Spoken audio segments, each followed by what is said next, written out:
All right. All right, we're gonna go ahead and get started.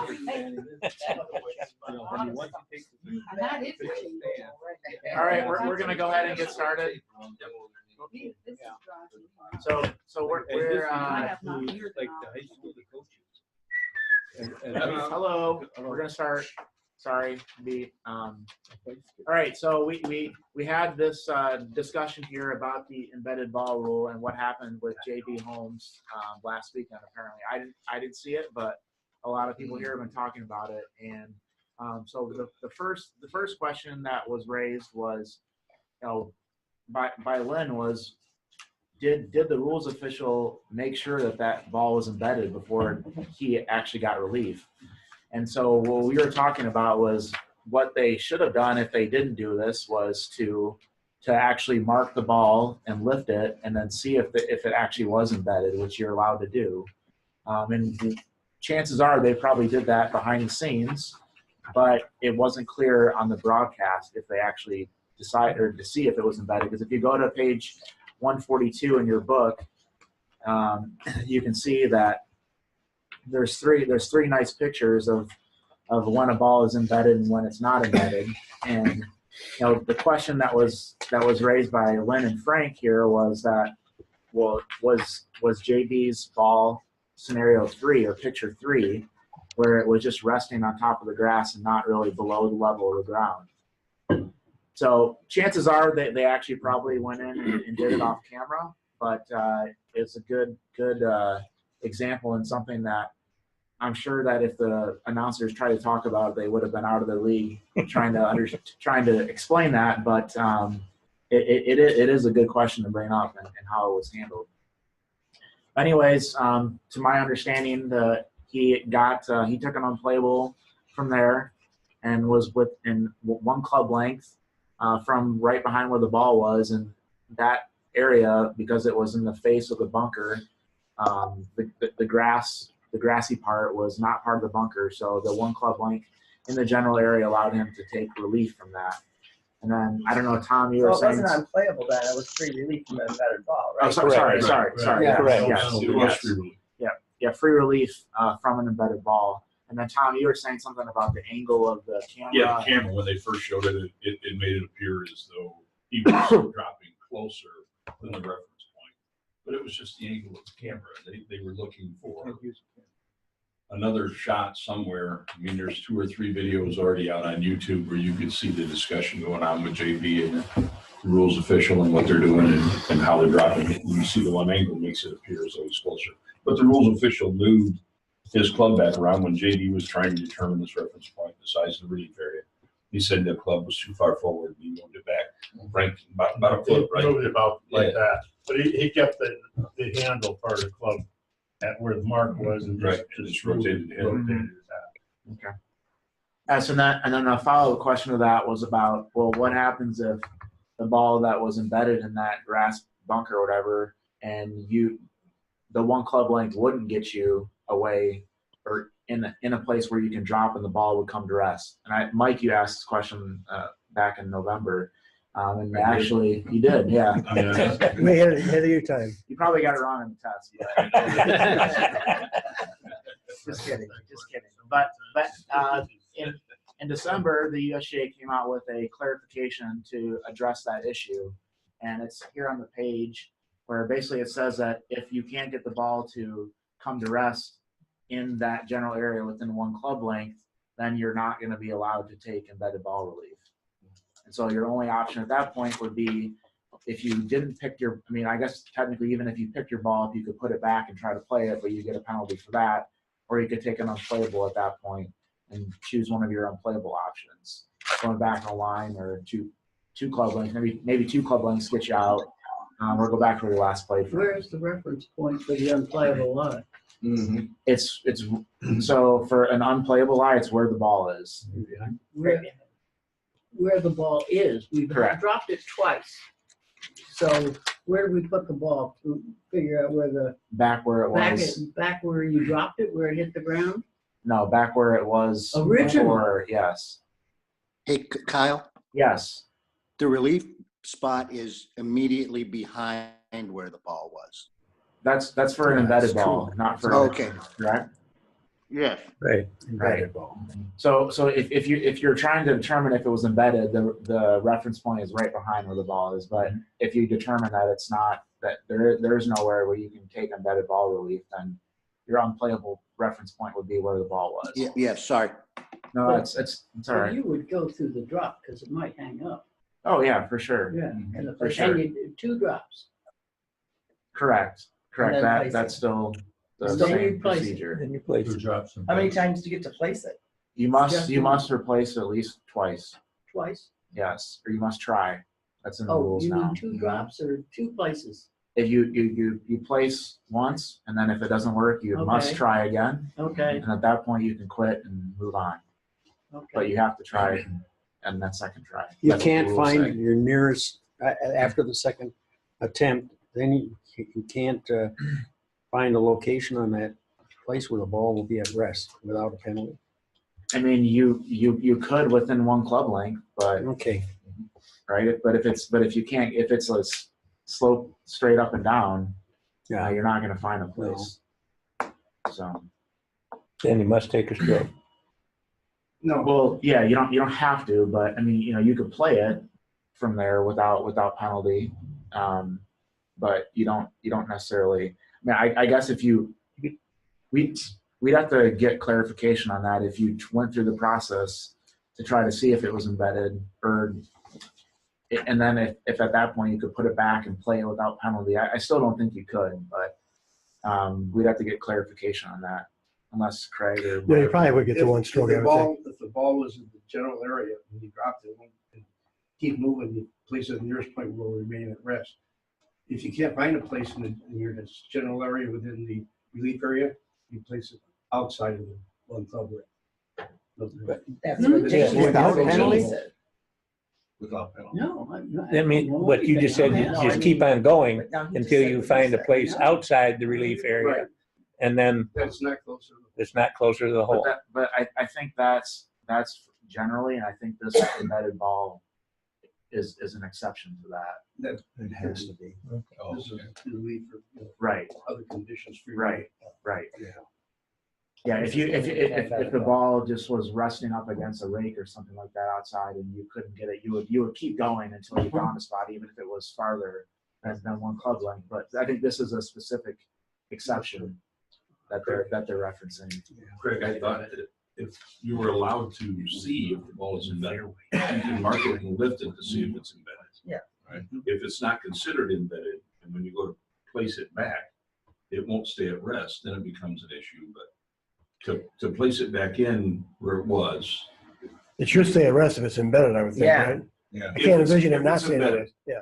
If it's not embedded, if it was lying on top of the grass and didn't break the soil, and you go to put it back and it won't stay in the same place that it was in, Yeah, then you'd Then be you'd have able to, to then you have to go find within one club wherever. length.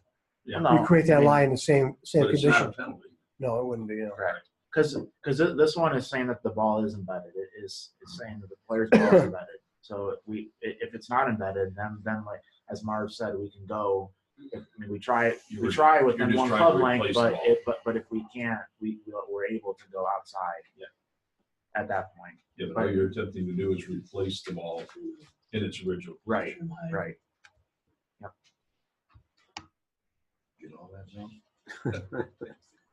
I just wonder why we're all confused. All right. So 1-800? we'll move on.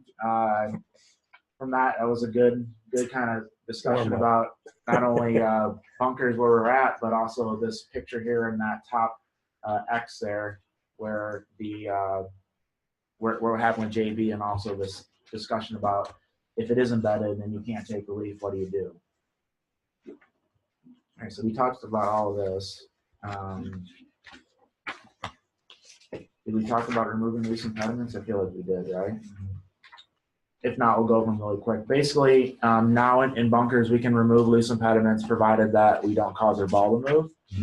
So again, if we're gonna, and this also includes stones. So previously, stones in bunkers were deemed movable obstructions with a local rule. Now we don't have to have that in place. They're just loose impediments that players can move from bunkers, again, provided that they don't cause the ball to move.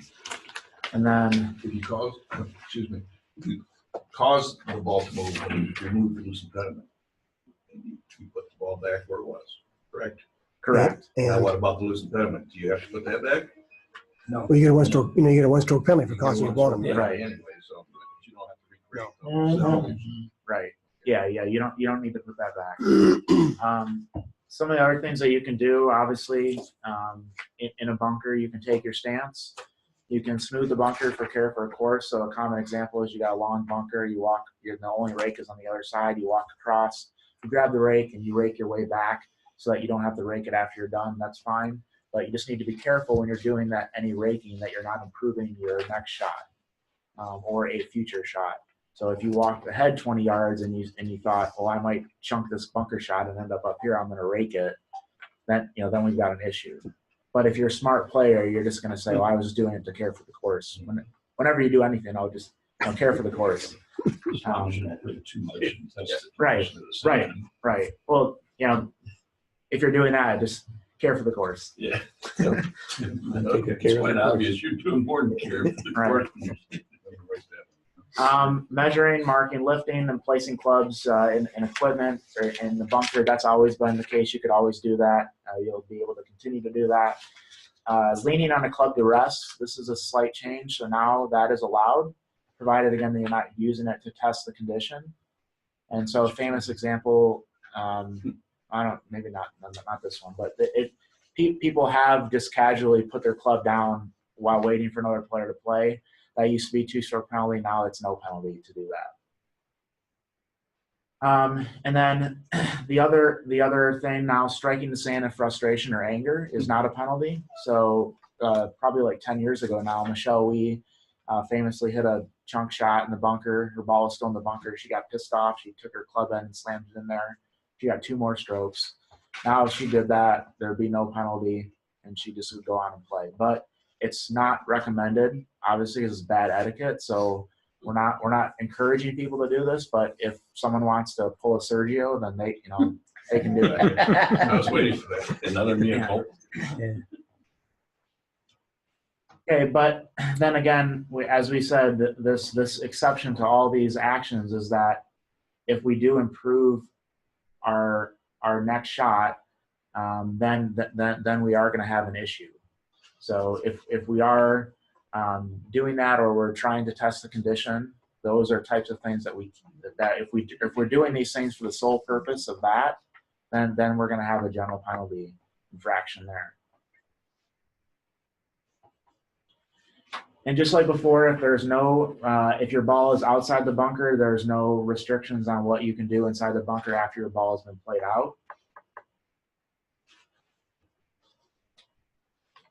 And then this is true even if the ball comes to rest outside the bunker and the player is required or allowed by the rules to take stroke and distance relief by dropping a ball in the bunker, or the sand in the bunker is on the player's line of play for the next stroke from outside the bunker. So if the player sculls one over the green and it's out of bounds, they can still rake that area before they drop again from where they last played if they would like to.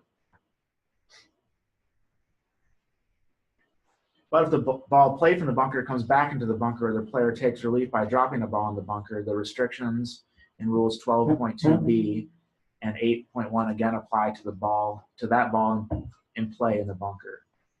So if it's already been dropped, then they can't rake after the fact, is basically what that's saying.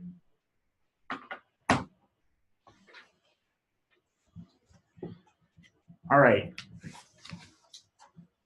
So if the ball is in a bunker, we're going to have specific relief procedures or rules or situations if there's interference by an abnormal course condition. So think of it as temporary water or ground under repair. Interference by a dangerous animal condition, so maybe a fire ant hill or something like that inside of a bunker, and an unplayable ball.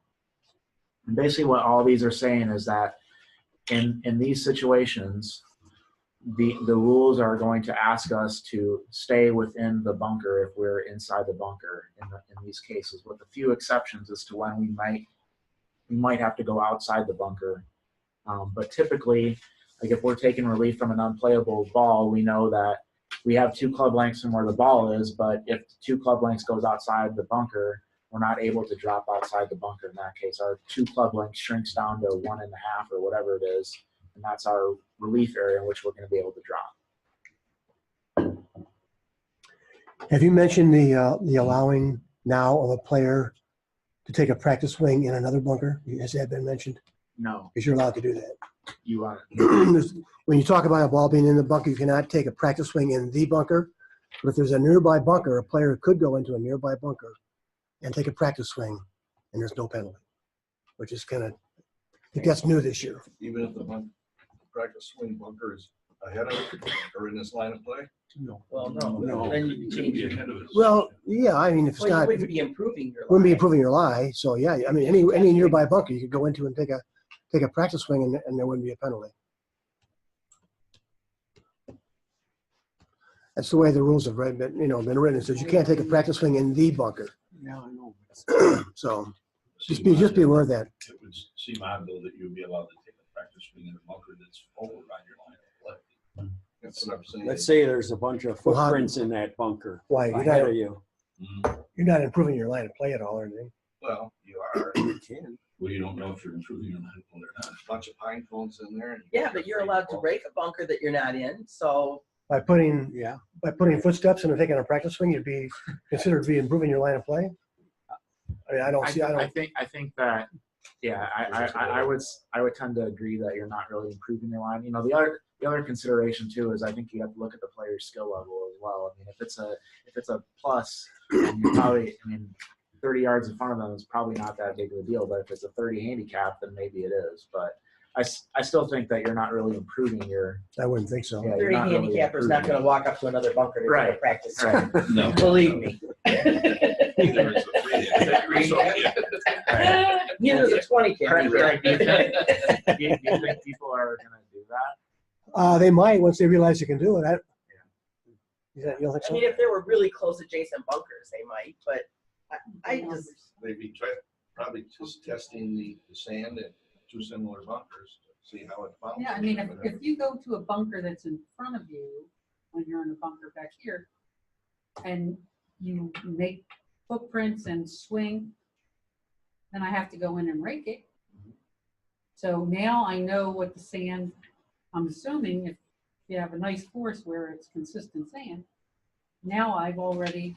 Well, if you go in and rake it, then you might be penalized for improving your line of play too. Right. That's what. So you wouldn't rake it until after you wouldn't rake it before you made your stroke. Right.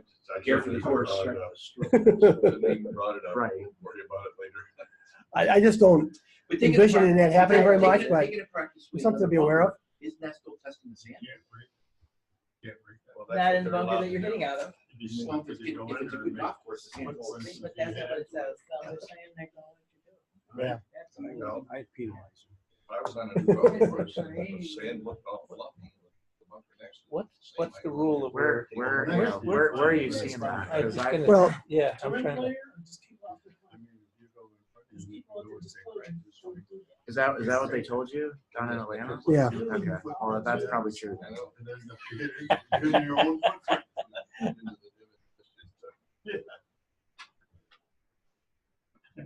Because it says here, I mean, I guess you're right. It does say in 12.2B, Before you're making a, one, and then deliberately touches sand in the bunker. yeah. Where are you? 97. So when touching sand results in penalty, right? Those 2 bullet points there, it specifically does say the bunker. Mhm. All right. Well, that's just something we should keep to ourselves Just- and yeah. not tell players. Yeah. I think we can all agree on that, right? Yeah, exactly. Yeah. Tell like the junior. Yeah, you know you can practice. Yeah. Alright. Here, if you want to practice. But now if you walk too far and take too much Okay. time, you're delaying. Right. So- 9 o'clock, you got Right. to shut All right, Rule 13, so putting greens here. So the purpose statement or the purpose of the rule statement here, Rule 13 is a specific rule for putting greens. Putting greens are especially prepared for playing the ball along the ground, and there is a flag stick for the hole on each putting green. So certain different rules apply than for other areas of the course. So a common question that we get is, why are things different on the putting green than they are in other places? And this has been something that has been in the rules for a long time. You're able to do certain things on the green that you're not in other places, and this has been probably as old as the rules. Being able to mark your ball, being able to clean your ball on the green. There's always been these special exceptions, and so that's why there continues to be some of these things. I think as we move on, we'll see a lot of these go away. It won't be specific to the green, but I think that it does make sense that there are a special set of rules, the things that can happen on the putting green, because that's the history of the rules and what we've been able to do. All right, 13.1 here, another purpose statement. This rule allows the player to do things in the putting green that are not normally allowed off the putting green, such as being allowed to mark, lift, clean, et cetera, exactly what we just talked about.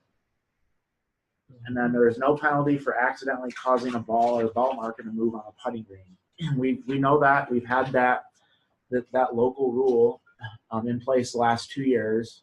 Now we're just transitioning that local rule to an actual rule of golf, where it doesn't need to be put in play. It's just the rule of golf. So we'll talk about that in a sec, but I think everyone here understands that the accidental movement of the ball on the putting green is no penalty. Put it back and play on. So a ball is on the putting green when any part of it touches the putting green or lies on or in anything such as a loose impediment or an obstruction and is inside the edge of the putting green. And if part of the ball is both in the putting green and another area of the course, it's going to be on the putting green in that case. So a lot of times players, especially for some courses that earlier in the year, it might be hard to tell where the putting green stops and where it where the fringe stops and where the putting green starts. In that case, it probably is a good idea for us to just be a little bit more lenient than saying that it's not on the putting green. Most of the time, the players are going to decide that on themselves, and they're not even going to call us, which is fine. But I think in that case, we should probably be a little bit more lenient if we're not entirely sure. And the other thing, we don't want to throw the course underneath the bus for not cutting the greens correctly and things like that as well. So a movable obstruction, a napkin, say, is half on and half off the green. And the ball is on the part that's half off. But is the movable obstruction considered on the green because part of it is touching the green and therefore the ball is on the green? So lies in or on and is inside. I think it still needs to be inside the edge. So the ball itself, if it's makes sense if it's to me, on but- if it's on that napkin, but Yeah. it's on the part that's inside the edge of the green, then it's on the green. Yep. All right, so as we all know, if it's on the green, we can lift it and clean it. We can always do that without restriction, so there's no issue for us ever doing that if it's on the green. But before we do lift it, we do need to mark it. And we can mark it with, if we turn to the definition of a ball marker, it's a little bit clearer now what we can use to actually mark a ball. So ball marker is page 201. And it says here that it's an artificial object when used to mark the spot of a ball to be lifted, such as a tee, a coin, an object made to be a ball marker, or another small piece of equipment. So when a rule refers to a ball marker being moved, this means a ball marker in place in the course can mark the spot of a ball that has been lifted and not yet replaced. You can't use a leaf, a sticker, So you can't, whatever. Exactly. Or a spot on the green or something like that. You have to actually use a physical artificial object. Which means it can't be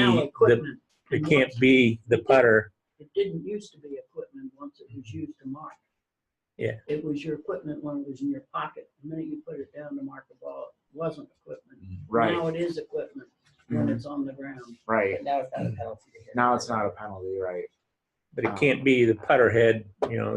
Yes, No, you can. Yeah, you can still Yeah, use your putter. yeah, It's our- you better have your equipment. You mark it on the back That's- or on the that's side fine. with the putter. It's, there's a, it mentions that There's a somewhere in there. spot coming up Yeah. that will show you that. So yeah, you can still place your putter head down and, you know, that marks your spot and move your ball, whatever, and clean it at that point. That's not a problem. It's coming up here. I forget where it's at, but it's coming Yeah, up. it's not.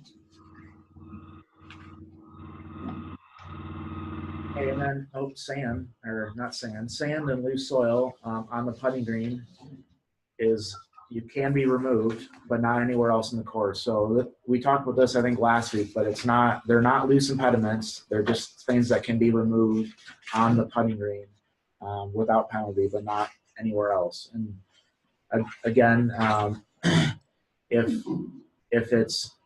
it does cause your ball to move, then as long as it's an accident, we're okay in that case because our ball's on the green.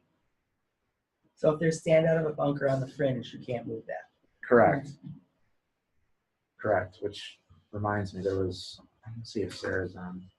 She had a question that I didn't answer that was related to that.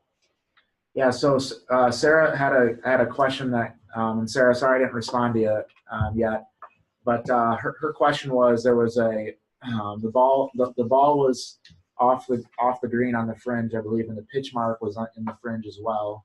The question that came up where she said you aren't able to fix that pitch mark if it's in your line of play, but then apparently the pro or someone else called the USGA and they told them the opposite, which that's not the case.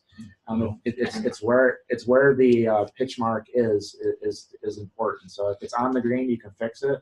If it's off the green, or not on the green, and it's in your line of play, or it's going to affect your swing or your stance or your stroke, or your lie of ball, then you cannot fix that until after you play. Do we still have the thing that if that got there after your ball came to rest, you can fix it? Yeah, you're able to restore the lie that you had. So yeah, if your ball is there and then someone else hit after you, hit and then created that, then you could fix it. Kyle, and that's the same as if the sand came out and was on the fringe. You could move the sand on the fringe if your ball was there before, correct? Correct. Yes.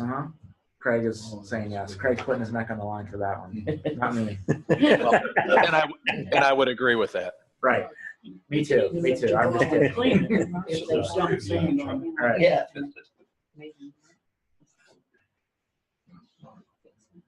All right, and then a big thing that's different now is that now there's going to be a lot of damage that we can fix on the green that we haven't been able to before. So again, it's all under the premise that we're trying to restore the green, which is a special area for putting, to the conditions that it was, and for it to be as equal as possible for all players. So whether you played at 8 o'clock in the morning or 1 o'clock in the afternoon, you should try to have a flat and level surface as best as possible. And you can do this by using your hand, your foot, or other part of the body. And then again, without unreasonably delaying play. So you have to be careful that, Justin Thomas, one of the things that he said, or when this came out originally, was that people are just going to pave their way to the hole, essentially groove a path. And our kind of arrow in our quiver is that we can give a player a penalty if they're taking too long to do this. And that's well, right. And that's for us to, I guess, to have the courage to do so. But do it on the right, exactly. So it'll be interesting to see how that's policed at the highest level, especially if it's coming down the stretch. And JB is waiting for it's plumb bobbing as well as JB's fixing the mark. Yeah, there was one hole with a short putt that Justin Thomas did the same thing. I mean, he repaired that line 3 or 4 times before he putted. Yeah. Didn't like the look of it and go repair it and come back look again. But I guess there's nothing specifically that says they can't do that. I didn't do a good enough job and I go back and do it Do again. well, I'll go do it again. Right. Well, this next bullet point does say that if you are taking actions that exceed what is reasonable to restore the putting green to its original condition, it does kind of lay that out. But you know, it's not necessarily a cut and dry scenario in my opinion. I mean, you could, if a player's taking a long time to tap all the way to the hole, then you could probably make that. But at the same time, the player could come back and say, well, you know, there was a bunch of spike marks in my way, and you know, you kind of at that point you'd have to have some evidence that would be against what the player says in order to penalize them. Or you could just ding him or her for slow play. Slow play. Okay, so damage means any damage caused by a person or an outside influence. So it could be an animal, things like that. We're talking about ball marks, shoe damage. So the person that's walking around the hole with maybe some shoes that are scraping up the green, that can now be fixed. If someone was angry after missing a putt and they stuck the flag in and cut an edge of the cup, you can fix that before you putt now. Previously, you were supposed to wait until after you putted to do that. And then, as always, old hole plugs. Seams of cut turf, and then any scrapes or indentations made from maintenance tools or vehicles can now be fixed. And animal hoof prints or hoof indentations, they used to have to have a local rule to allow that to be replaced. Now it's not. Now you can just fix it. So if we're up in northern Michigan, we'll probably have some types of animals run across greens and create damage. Now we don't have to worry about, you know, a local rule being in place or having to come up with an issue to fix that. And then embedded objects. So if an acorn is embedded in the green, we can now pry that out and fix that indentation and putt on a flat surface without that in the way. Kyle? Yeah. In the clarifications, they've also added hail now. Hail? Yeah. Okay, yeah, that's a good. That's very Michigan specific. Well, the AT&T, they had it. Oh, you're right. Yeah, you're right. Yeah.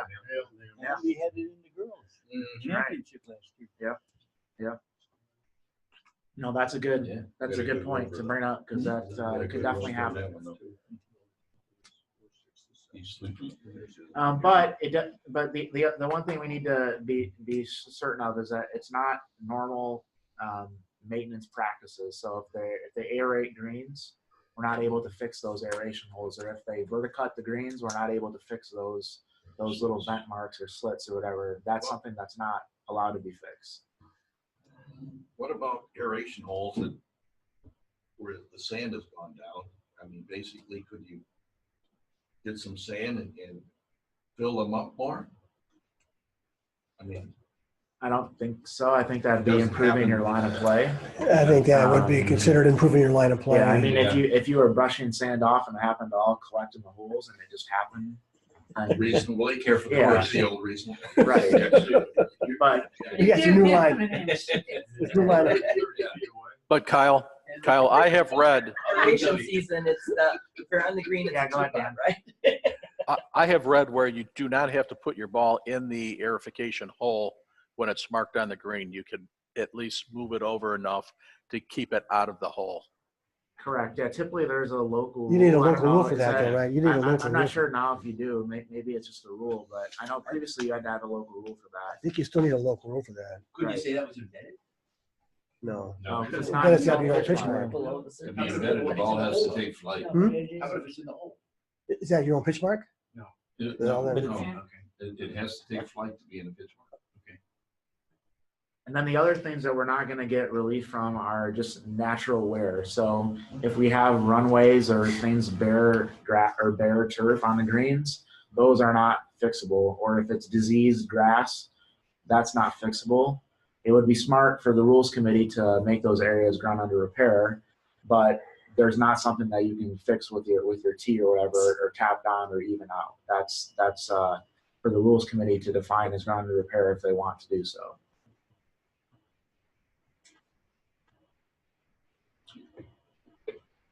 And that's There's what no those local last. rule about preferred lives for that damage or wear on the greens for season out.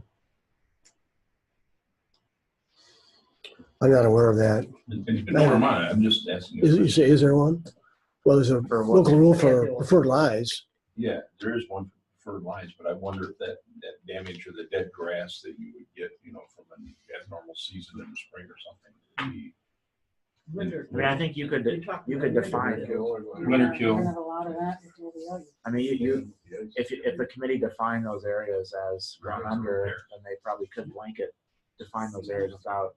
And we have done that in the past when we've had a green damage. So at one of our tournaments, we've had to declare a back portion of the green has been grown under, yeah. Yeah, and then you take relief at the nearest point. Right. And then the last one here, natural wear in the hole. So if you're playing a course that they only cut the hole at three days a week, and if it's just a natural wear from that, that's not something you can fix. So if it was caused by a human or a natural or a artificial force or whatever we want to call it, then we can fix it. But if it's just the hole was cut 3 days ago and it just is natural wear, we're not going to be able to fix that. Most of the places that we go we don't have to worry about that, but there are a lot of places around the world and even in Michigan that don't cut their holes every day or every other day. Often enough. Right.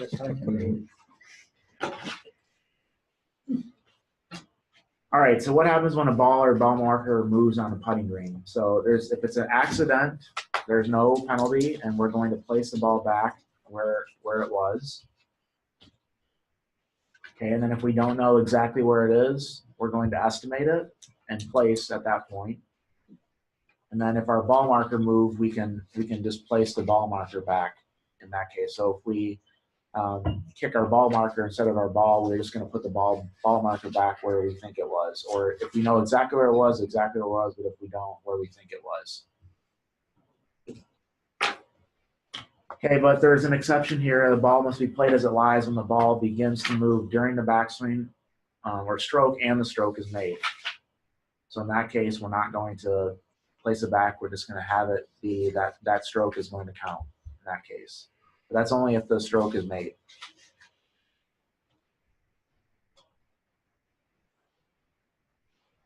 Kyle, Yes. that sentence one, maybe there should be an Oxford comma in there because it doesn't clearly state that it applies in match play and stroke play. But it does say a player, the opponent, or another player in stroke play. The opponent makes it match play.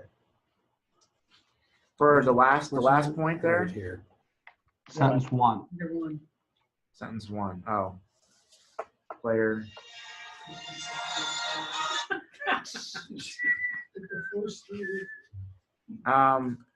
There's no penalty if the player, opponent, or another player in stroke play.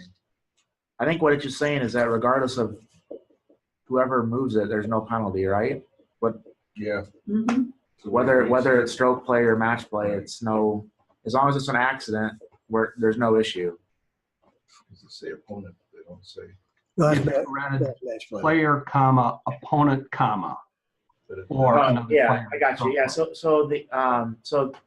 the way that the USGA formats their writing or the RNA is that comma is not mandatory.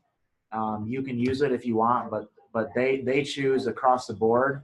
When you have like three things like that, there'll be a comma between the first and second, but they'll never put a comma after the second. And that's the generic way that they write the rules. But it's correct technically to put the comma after the second one if you want. Thank you. Yep. Thanks to my 7th grade English teacher for that. No, honestly, it probably wasn't 7th. Well, actually, I had a really good 7th Probably grade 8th grade English in that teacher. age. No, it was I had like the best 7th grade English teacher ever. And I don't I say had that. a really good one too. Her Her name was We'll talk about it after. Turnley. Oh, well, that's okay. Maybe you win then. Kyle's was All right. Mine was my dad's. First year out of college. Fly. And then the last point here just says that we've got a different set of rules if that action is deliberate. So if it's deliberate, then we're gonna go to rule 9.4, 9.5 to find out if there's a penalty in that case. And a lot of that again is just going to determine, or it's going to depend on if the ball could have been hold or not. If the ball could not have reasonably been hold, then we're not going to have a penalty in those cases. But if it could have been, then we're going to have an issue there. We're going to have to find the proper relief procedure for that. All right. So when to replace a ball moved by natural forces? So if natural forces cause a player's ball to move on the putting green, the player must play from next depends on whether the ball had already been lifted and replaced on its original spot. So this rule change, which I believe we talked about previously, was a rule change that happened because of what happened to Billy Horschel in 2015 at the Masters, and that his ball, he went up and he marked it, and he had like a 50-foot putt, and then he marked it, he cleaned it, he put his ball back and lifted up his marker, and then walked around the other side of the hole to see his line because he was so far away. That's why he left his ball there. A big gust of wind came up, blew his ball back in the water, and he had to take relief from the water. Now what the rule is saying is that if you've marked it, you've lifted it, and you've replaced it, and the ball moves by natural forces, then you're going to place the ball back where it was because you've established that spot on the course. But if you haven't marked it and you haven't replaced it, then you're going to play it from where it comes to rest.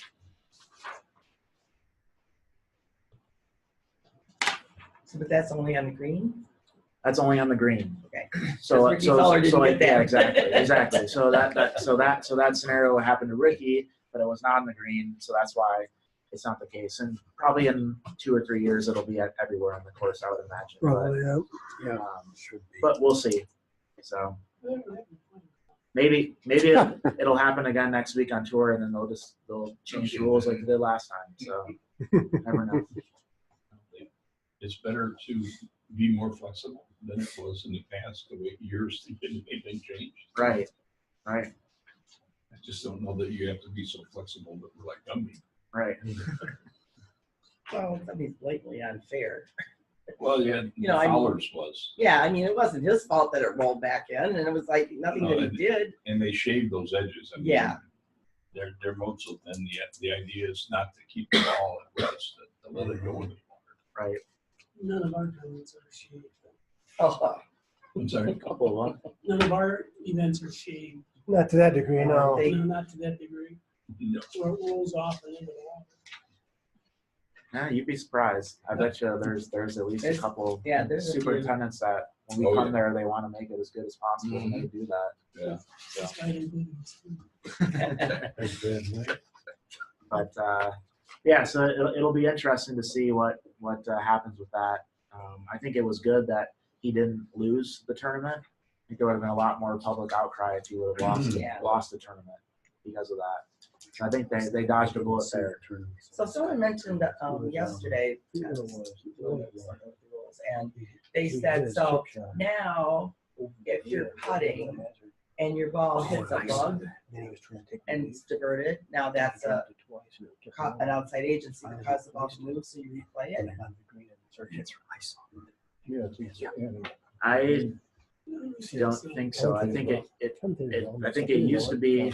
I think who was asking me this question? Dan, were you asking me this question earlier about the leaf, or was that someone else? No, not a leaf, a bug, because a bug is now an animal. Right. No, I was not asking that.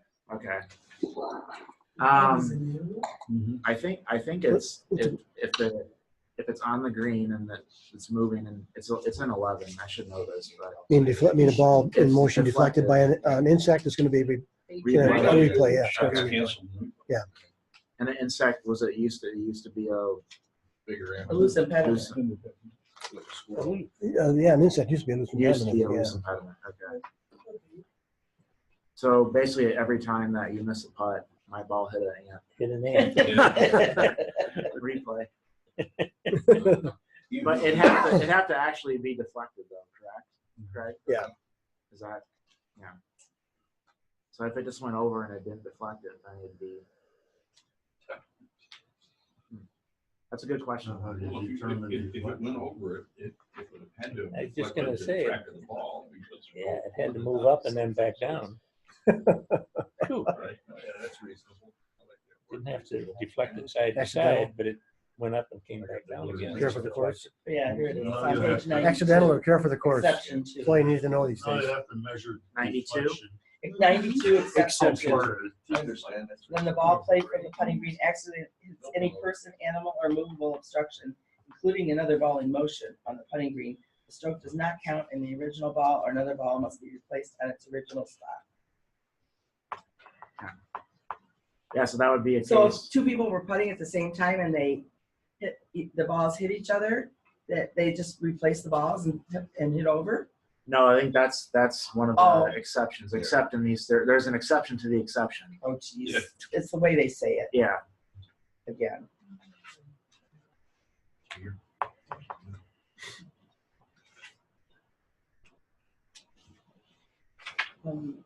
The other exception is ball in motion. No, it says hitting the ball. including Yeah. another ball It in doesn't say a motion. ball in motion. Including another ball in motion. So like if So somebody, I guess, yeah, in That's that in case, our you'd test. have, you'd be, there'd be a both balls would replay. just be replayed.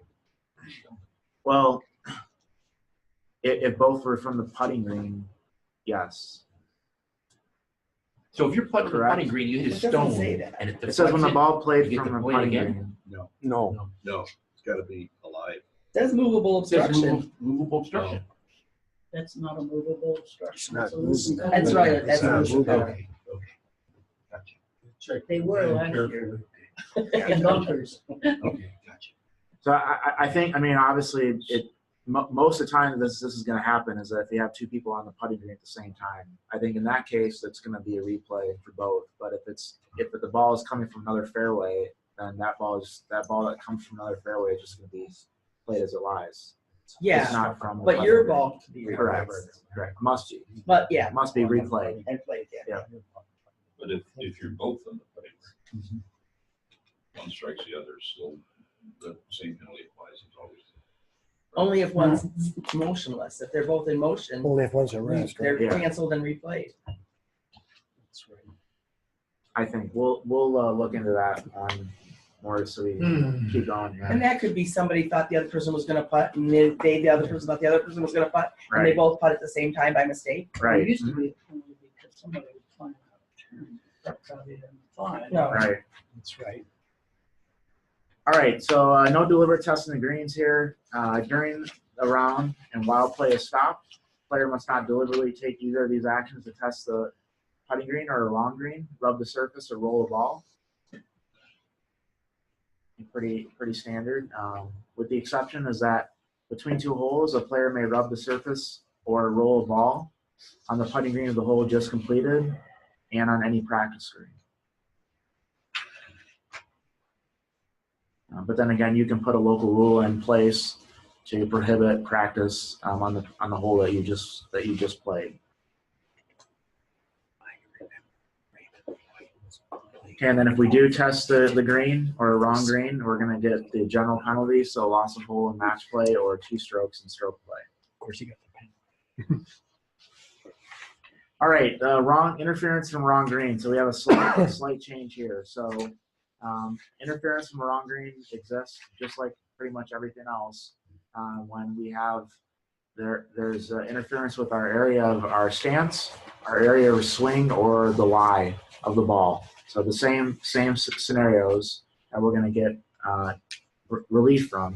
In this case here, the relief must be taken from this wrong green. If we play from a wrong green, or as we find out, if we take a stance and we play, if we take our stance in the wrong green and play, then we're going to get a 2-stroke penalty for doing that.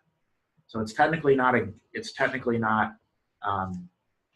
quote unquote. I mean, it's against the rules to do so, but it is allowed, and the player wouldn't have to go back and fix their mistake, as in some of the other rules that we have. If they played a wrong ball or played from a wrong place and it was a serious breach, those are scenarios where we'd have to go back and fix it. If the player takes a divot out of the middle of the 7th green while playing number 9, we're not going to make the player go back and hit that shot again. They're just going to take the result of that, hopefully fix their divot really well, and then continue to play on with the 2-stroke penalty. But again, relief must be taken, and instead, you need to, when you're taking relief, there's a good picture, I believe, in this one. 103. 103, where it's talking about not only is the ball, but we're also taking our stance. So previously, it was just about the ball. Now it's the ball and stance. So we're taking complete relief from this wrong green, stance and live ball.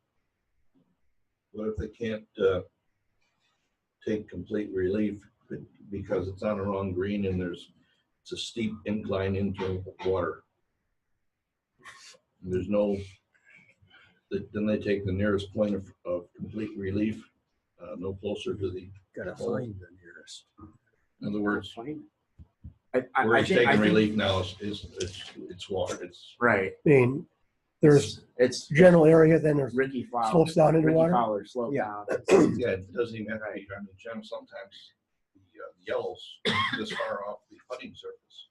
Right. And there's no area where you can take that relief if that ball is right on that edge there.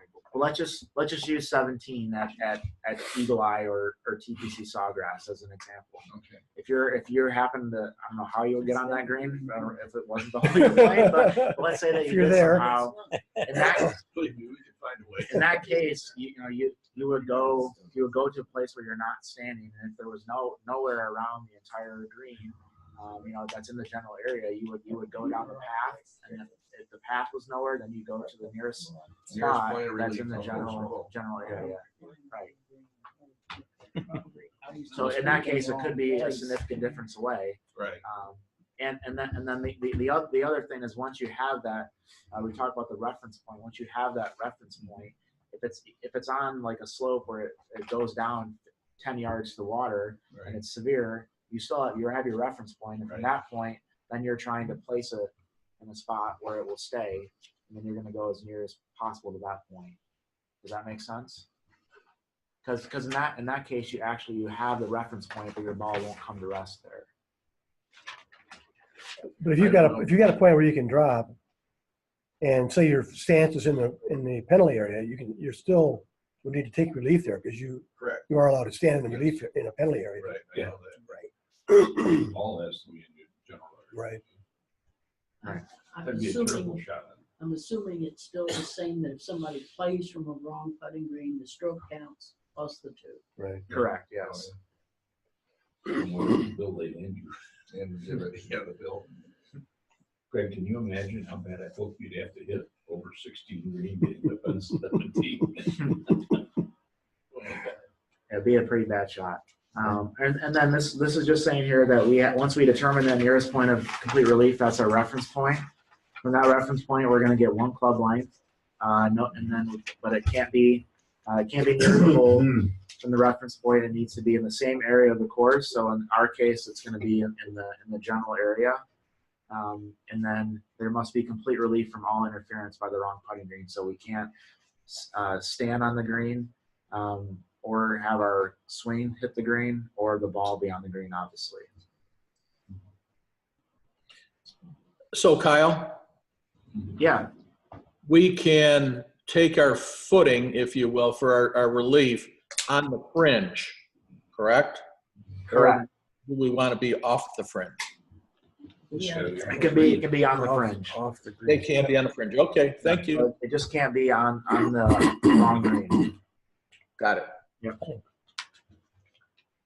All right. So, however, there's no relief if there's interference exists only because a player chooses the club or type of stance or swing or direction of play that is clearly unreasonable under the circumstances. So if they've got a big tree in their way and they're going to try to hit it left-handed so they can get relief and then take farther away and that tree's not in their way, that would be an example where it's not reasonable for them to take that stance in that case. And again, the question that you want to ask in those situations is, what would you do if the putting green wasn't here?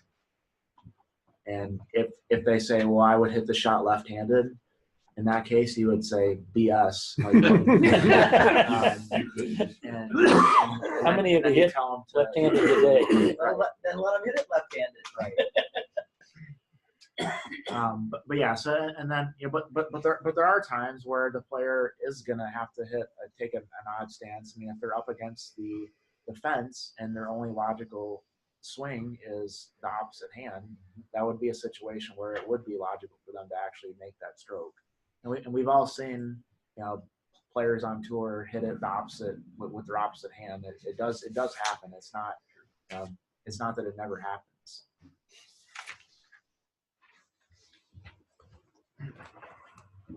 And then this is saying here that you can put a local rule in place to deny relief from a wrong putting green that only interferes with the area of intended stance.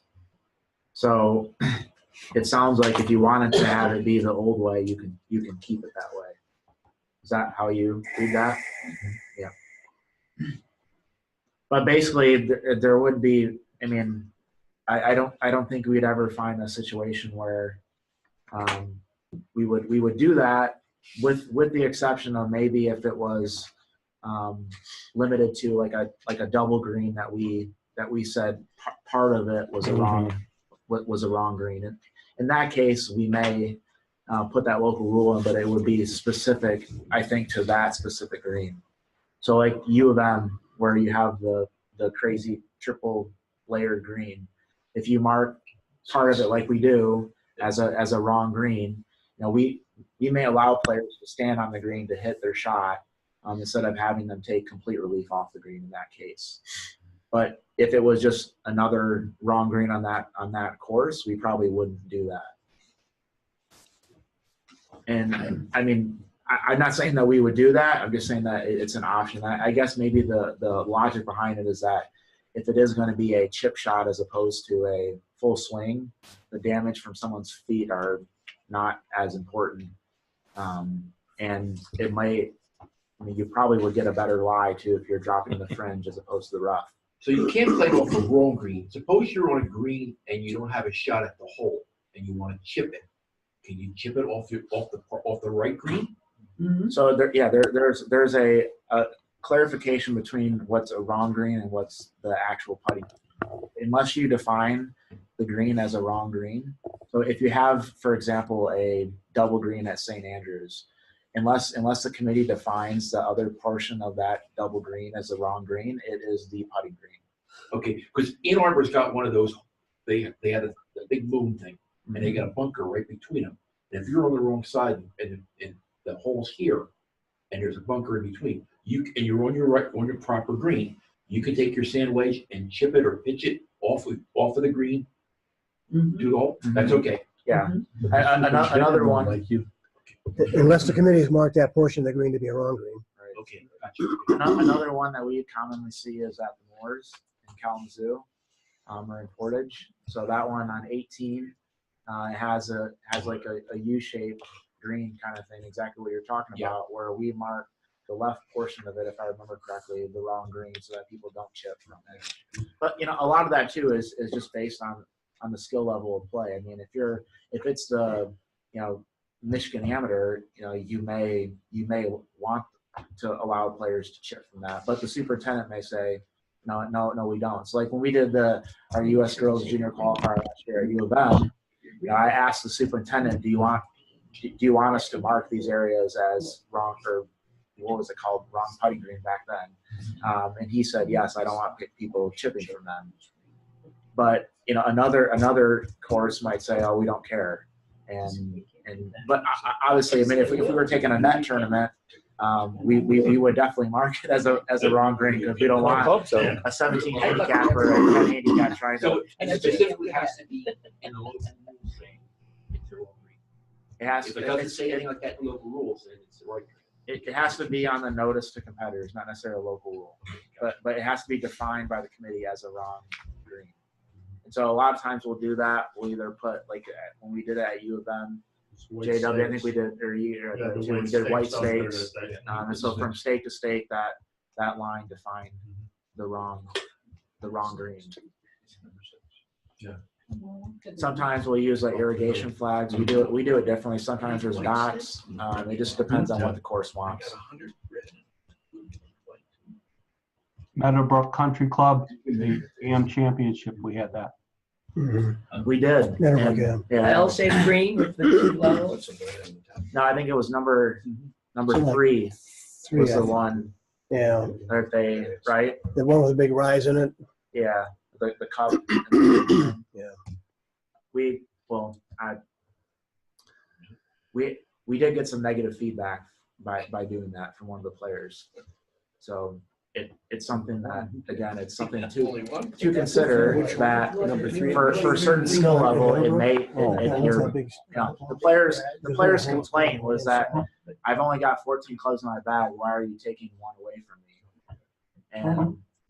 And I'm not saying that it's right or wrong, but it's something to consider at least. It doesn't seem like you should be able to mark a green that's considered a green for that hole as a wrong green. I mean, they're the ones who designed the hole that way.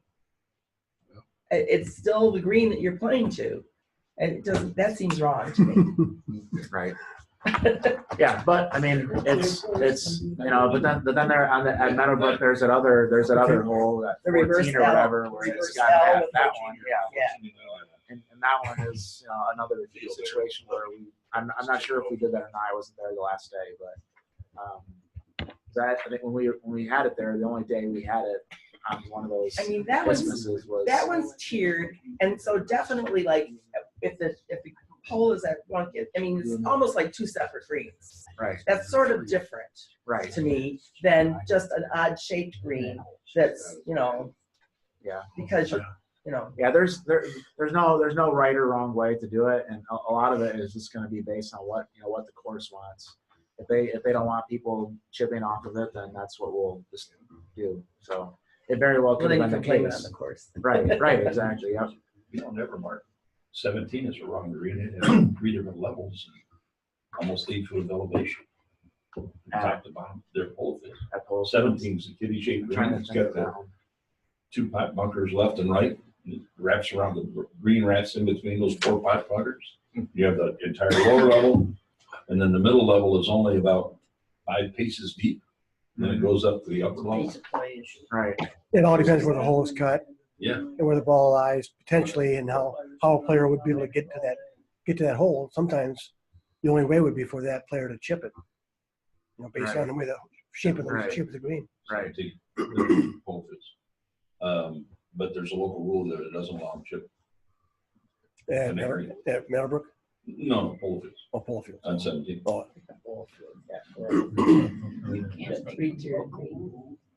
Yeah. I mean, you probably want to make you probably want to. I mean, technically, I'm not sure if you that's a wanna go valid by the local rule. rules, you probably want to declare certain parts of it a wrong putting green. It's never Or passed a a wrong- putting green. They just a have a wrong- wrong local rule that green. we can't put up or can't chip off the green. Yeah. If you're in the extreme right of the lower level, there's no way to putt to the upper level. Right. You're probably not going to find it that local rule here. You're making up local rules in the club. But we won't tell anyone. Yep. All right. Leaving the flash stick in the hole. So a lot of people this has been a very popular rule change in terms of it being talked about. I'm sure that everyone's heard about Bryson and his, mad scientist kind of viewpoint on it. And I think I probably told this crowd, maybe not, but I read an article by Dave Pelz about some research that he did in the late 90s and early 2000s. And all of his research indicates that it's a huge advantage to leave the flag in when you're putting. And basically what he said was that it all comes down to physics, and that when the ball is hit or deflected, the speed drops. And if the speed is not going as fast, gravity has a more force on it going downwards.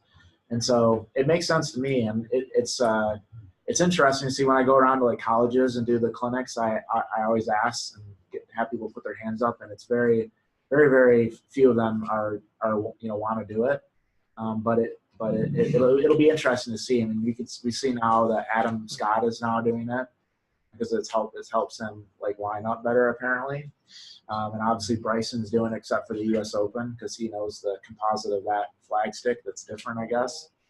But it'll be interesting to see. And then the other common question that we get is, well, is this really going to speed up play? Which is the reason that they put it in play. When you've got Craig wants it in, I want it out, Lynn wants it, Lynn wants it back in, and so there's going to be some issues with that for sure. But the player must decide if they want it in or out before they make the stroke. So you can either leave it in where the hole was, or where it was in the hole. So if the group in front of you put it in crooked, but that crooked position helps you, you can leave it, or you can center it if it doesn't help you, or you want to just make it centered, you can. Or you can put the remove flag stick back in the hole. So if I want it out and then Frank wants it in, he can go and put it back in if he wants. I think in general, after a hole or two, you know who wants it in and who wants it out, and people will just hold on to the flag stick when they know that it's going to have to go back in. I don't think it's going to cause that much of a delay. Right. Yeah, I think you're right in that it's going to take a hole or two to figure out, but after that, I mean, most people are going to be there'll still be some that will do it. I want it in when it's a downhill putt and out when it's an uphill putt. You'll have some people that are like that, but for the most part, I think it's going to be a very binary thing. It's I either want it out all the time or I want it in. And then you got I guess the other thing is that maybe on a 5-footer they don't want it. I don't know. So that's the way it looked like on TV. It looked like the long putts they left it in, right? But for the shorter ones they took it out. Right. That's the way. Yeah. Yeah. Scott keeps it in on the short ones. Yeah. So It's a difference if you're, I'm more timid with the putt, and so I kind of lag it there into the hole where, he pounds it to the back edge of the hole and goes in. So if you're pounding it, it's I'm more going to confident. deflect off that. Yeah. That's Maybe. Yeah. You got that big cigar going at the same time. Testing the wood. no more scores. All right. No scores. But in either case, a player must not try to gain an advantage by deliberately moving the flag stick to a position other than centered in the hole. So if it's a putt and they want to angle it, the player can't angle the flag to how they want, but they can always putt with the flag where it was when they got to the green. And if the player does this and then the ball hits the flag stick, there's going to be a penalty. So I guess it sounds like here that if the player does this but it doesn't hit the flag, then there's no penalty. But only if it hits the flag are you going to have the penalty if you purposely put the flag stick in a position. And then, like we said, if there's no penalty, if it hits the flag stick in the hole, they're just going to play the ball as it lies. If it hits and ricochets out, then we're just going to play from there. There's no penalty. However, there's a few exceptions, and those are if you so acceptance pride in one just talks about the one where if you did purposely angle it a certain way and hit the flag stick, you get a penalty. And there's a few others that we'll talk about. What happens if the flag is attended and this happens. But then again, we're going to play the ball as it lies, and we're going to continue on. After a stroke is made, there's certain limitations on what we can do. So the player and his or her caddy must not deliberately move or remove the flag stick to affect where the player's ball in motion might come to rest. So we can't, if we putt the ball and we see it's rolling pretty hot, we can't run up there and grab the flag out while it's rolling hot. We just have to let it be after we've made that stroke. But there's no penalty if the player has the flag stick in the hole moved or removed for any other reason, such as when he or she reasonably believes the ball in motion will not hit the flag stick before coming to rest. So if I'm playing and I hit a putt and it's a 50-foot putt and it looks like it's going to get halfway there, and Craig just goes up and takes the flag out of the hole, my ball happens to roll in. If Craig was operated under the assumption that my ball was never going to get there and that it took an act of God to get down the hill to get there, then we'll be okay in that case. accidental. Right. Tempting. Okay, and then on other players moving, or I should say too, I think it might be the case. I guess in that case, it'd be myself or my caddy. So maybe Craig's caddying for me in that case. Let me see if it's the same if it's another player. There's a limitation on other players. When the player has left the flag stick in the hole, does not authorize anyone to attend the flag stick. The other player will not deliberately move or remove the flag stick to affect where the player's ball motion might come to rest. So I guess we're still okay there. If he doesn't think my ball is going to get there, then he can still remove that. Did you read the page scale before you started? I don't know. Craig's pretty expensive, so I don't know. Yeah.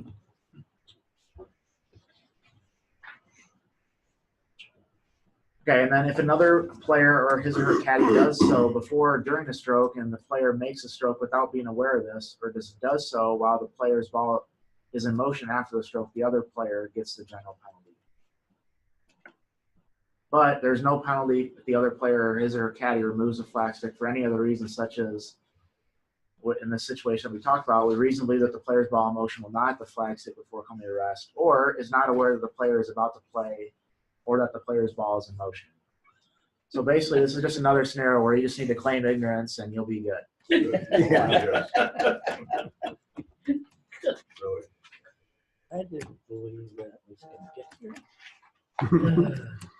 And then that last part just says that in four ball or foursomes, that our partner and our partner side is going to be any action is going to be treated when our ball is involved as it being done by ourselves or by the player. Okay, and then if the player wants to remove the flag stick, they need to decide if they want to do that before. But again, they can authorize someone to attend the flag. I think that it'd be nice if we just would get away from that and not allow it, because then we could skip the next couple slides here. We have to worry about all these crazy situations that happen. We just either leave it in or take it out. I mean, it seems like it'd just be a lot simpler that way, but I'm sure the Evans scholars didn't want that put in a good word for keeping the caddies attending the flag. Maybe, I don't know, but then here, so you can still have someone attend the flag either by holding it in there or holding it above or near the hole or next to the hole before the stroke to show the player where the hole is, and then removing the flag stick after the stroke is made. The player is treated to authorize the flag stick to be attended if the player's caddy is holding the flag stick in a position in or above or next to the hole, or standing right next to the hole when the stroke is made, even if the player is not aware that the caddy is doing so. And does anyone know if it's still that within an arm's length? That's how they? Oh, it says right next to. Right. So I think it's still, I mean, obviously, I guess you can reach the flag stick and take it out. Right. I think that's still a good general rule of thumb. And then the player asks any person to attend the flag stick, or the player sees any other person holding the flag stick in, and then does not make the player move away before they make the stroke.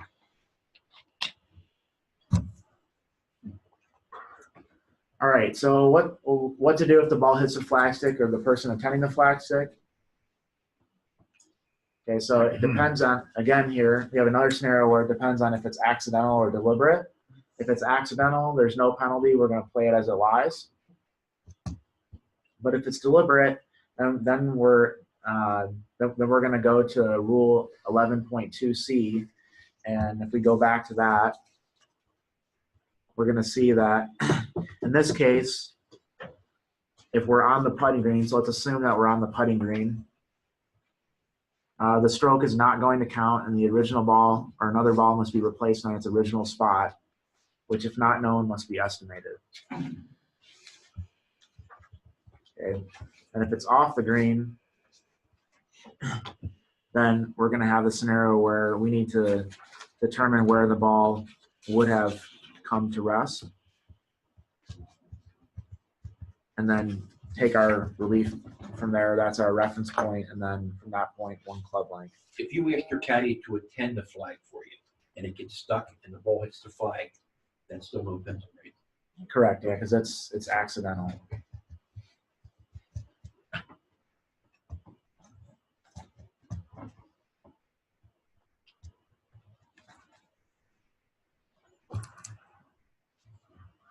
Okay, and then so when the penalty applies, if the person who deliberately deflected or stopped the ball was a player or his or her caddy, that player gets the general penalty for breach of 11.2.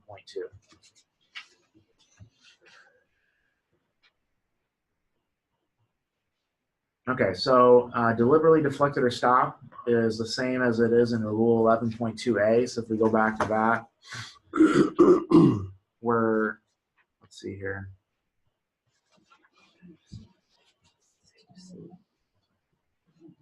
So we're saying either the person deliberately touches the ball in motion or the ball in motion hits any equipment or other object except a ball marker or another ball at rest, or any person that a player deliberately positioned or left in a particular location so that the equipment, object, or person might deflect or stop the ball in motion. So if the player has someone attend the flag and they see the ball coming in hot, they can't leave the flag in there because they think it could help the ball when it hits it. Or you can't and slow deliberately it lay the down. flag stick behind the hole. Correct, Yeah. yes. So the penalty's 2. Mm-hmm. It's And general general penalty.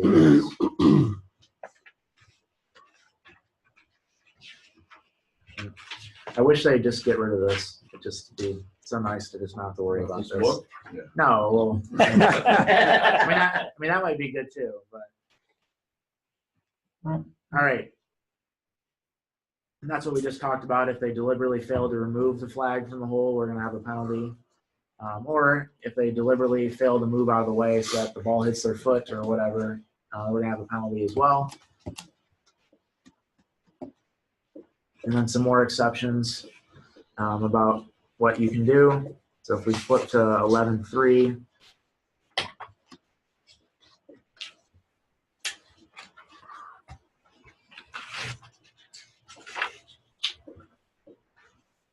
so this is saying here that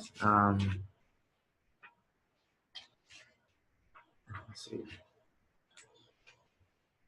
Can another player still go pick up the flag stick line on the ground? Yeah, I think that's what this is saying, is that because one of the exceptions in 11.3 is that a player can remove or can move a removed flag stick. So I think that's what they're getting at here. It's on the way. Or they can mark the ball. Mark their ball on a green if it's on a Right. green, yes. Mhm.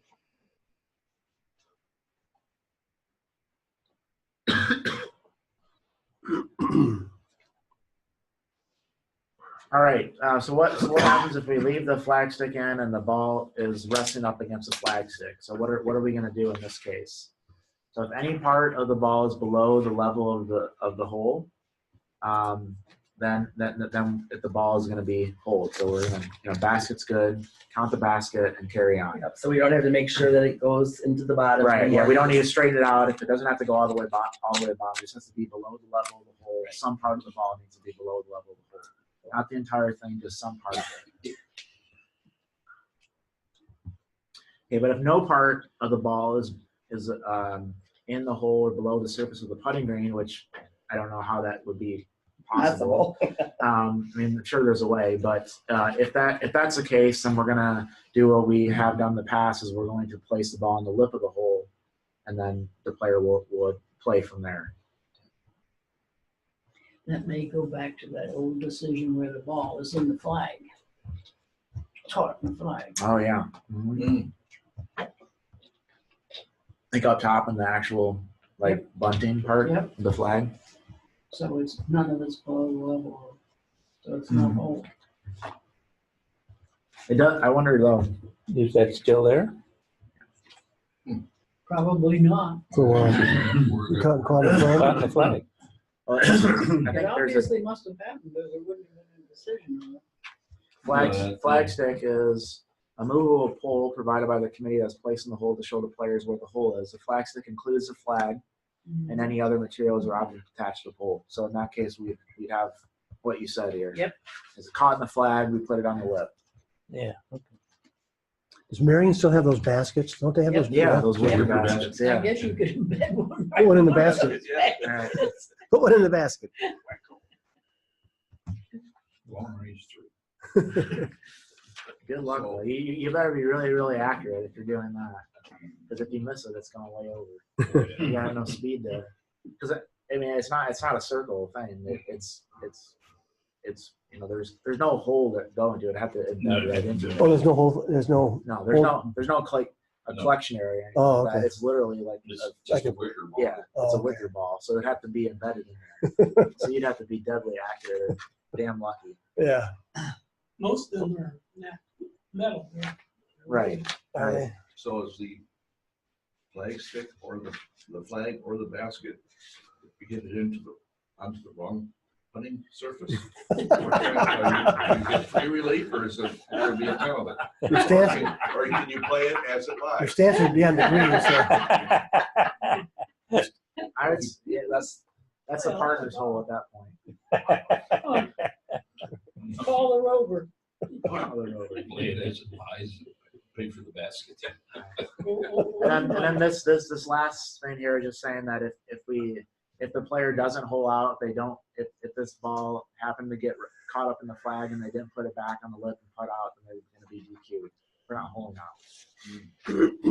So what happens if it's not? Now we're switching to the ball is overhanging the hole, so it's not resting up against the flag stick. It's part of the ball is overhanging the hole. The same procedure that we've had before is still going to be in place. They're going to have reasonable time to go up to the hole, and then they get 10 more seconds to wait to see whether the ball will fall in.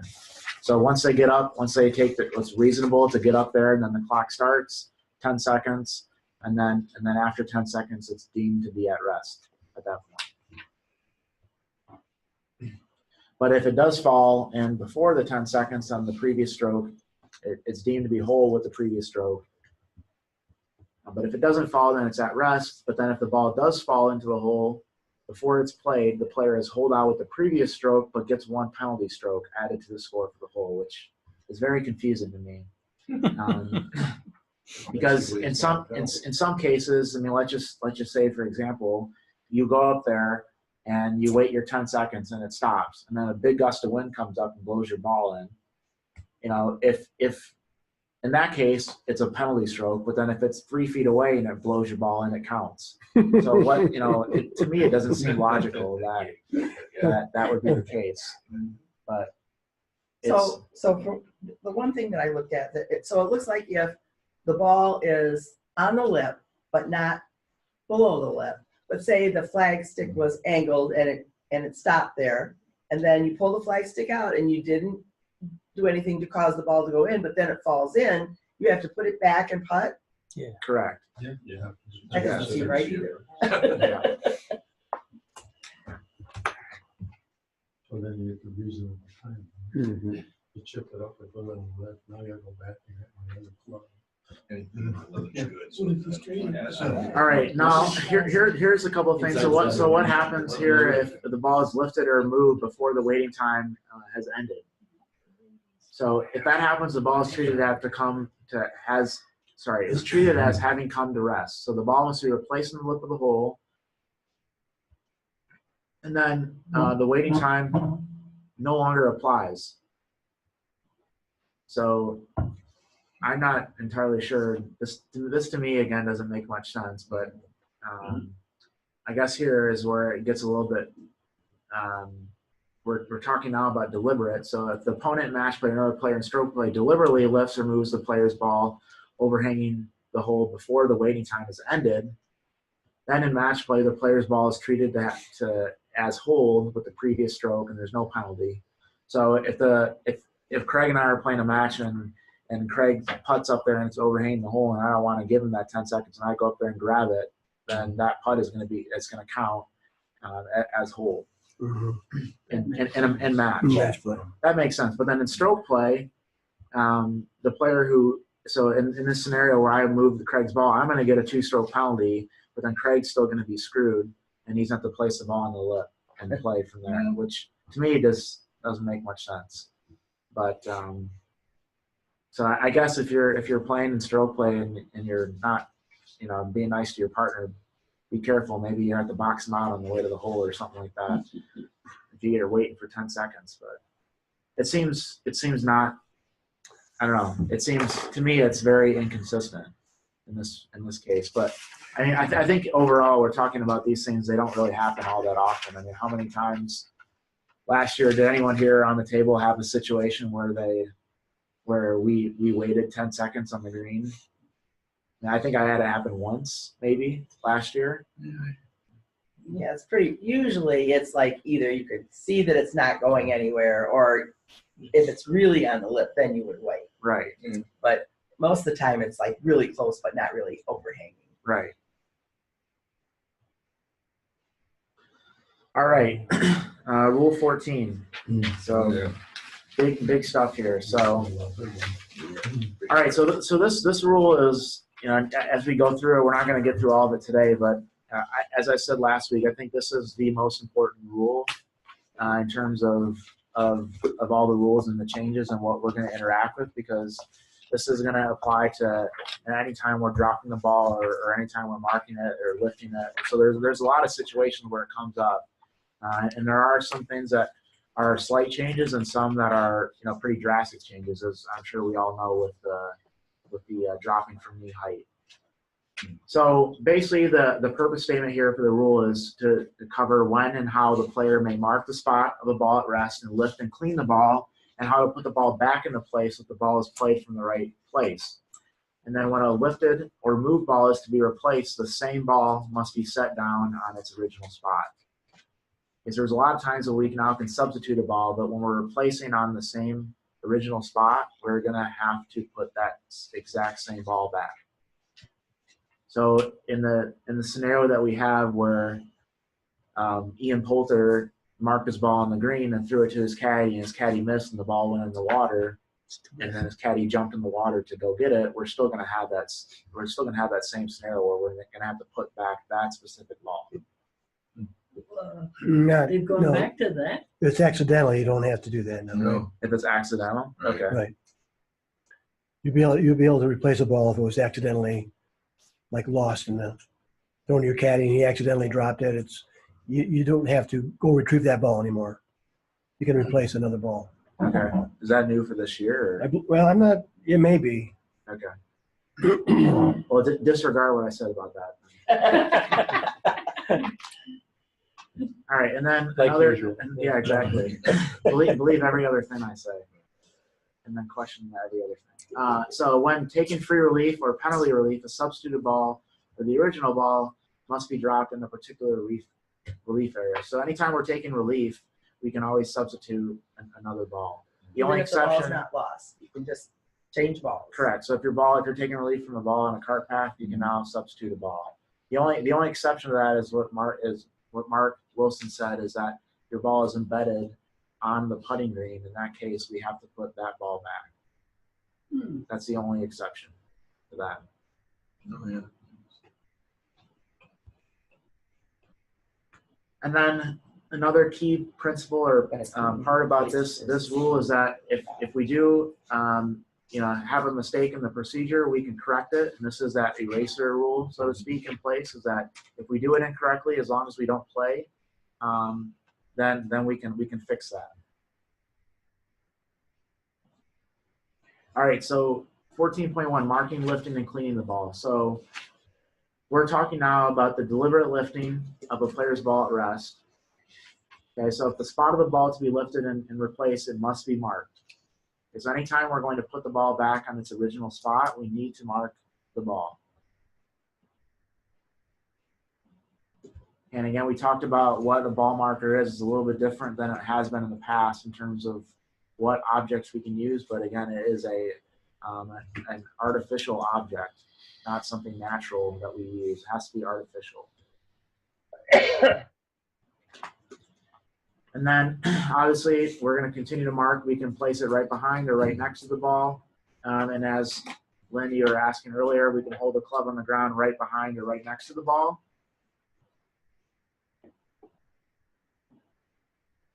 And if a spot is marked with the ball marker after replacing the ball, the player must remove the ball marker before making a stroke. So we had this question on a quiz a couple weeks ago that I got wrong, and Craig got right. So good job on that, Craig. So I got it wrong, you got it right? No, I got it wrong. You got it right. For which one? See you guys. The, don't even- the ball marker. The Oh, ball ball. marker must be removed, and I think it goes back to something that Gene had brought up a couple years ago. Is that on some of the ball? I think it was Gene. On some of the ball markers, there's an arrow or something like that, and so that would give the player an advantage, and so that they have to remove that for that specific scenario. Mhm. No, they put the marker, they put the arrow in the ball. Right. Right. Yeah. True. Even the USGA said Did they? Yeah, a few years back. If they have an the arrow USGA's ball in it, marker they can't use it? had arrows Yeah, on they it. can use it, but it has to be Position removed it when you make the Yeah. stroke. Oh, yeah. Yeah. Because, you know, On the But ball you didn't marker. have to before. because I have one that has like four going each direction. You just turn it. But it has to be moved before I pop. Before you putt, yes. That might come up to somebody. Because it says it's one penalty stroke if you make the putt with the ball marker still in place.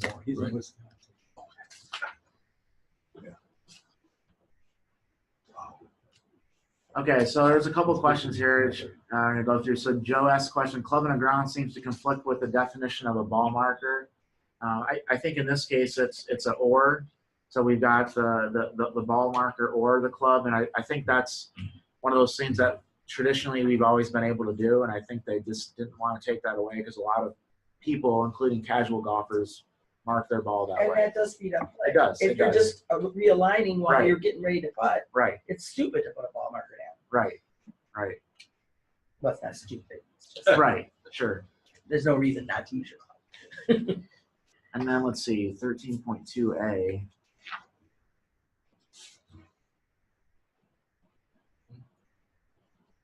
Non-attended flag. If you want to. Between. Really? Yeah. I mean, I'm looking at the question. So the question was, should Rule 13.2A, point 3 say with the non-intended flag stick left in the hole? So I think when we're talking about Rule 13.2, we're saying that the flag stick is in the hole. But let me just see here really quickly here. Flag stick in the hole.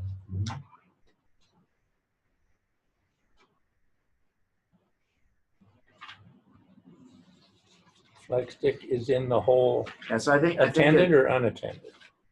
it's You so make the decision before you stroke on it. Right. on that Yeah. one. right. I think I think in this case in 13.2A, where the flag is staying in the hole, or we've decided that it's staying in the hole, and then when it's not, when we're talking about attending, we get into like 13.2B, where the flag stick is removed from the hole. So I think it's just more. I think you're right to say that we're not talking about situations that are referencing when the flag stick is attended. But the reason that that doesn't say that is because the category of the rule itself talks about when the flag is in the hole. Okay. And then, does anyone else foresee that players are frequently going to be required to not count their stroke when the ball is deflected by a bug in the putting green? Going back to that question, I think that it could be an issue. I mean, one of the old rules was the same thing with like a loose impediment with the leaf blowing and deflecting the ball. That used to be where you'd have to replace it. I think that no one knew that rule, and I think that this is going to be another one that no one knows, and that if it does come up, it's going to be after the fact, and we're probably going to have to penalize the player.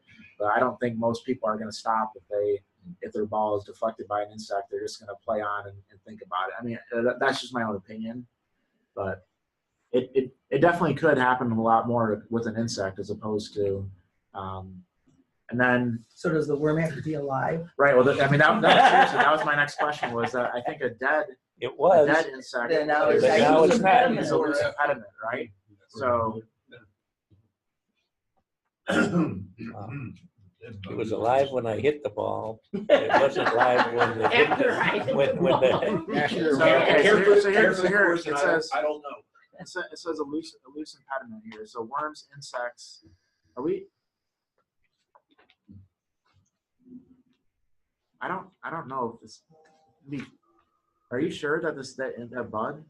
It says here that That's worms, what insects, and I'm not similar sure. animals I'm that can just be telling removed you what easily someone and told the me. mounds or webs they build are loose impediments.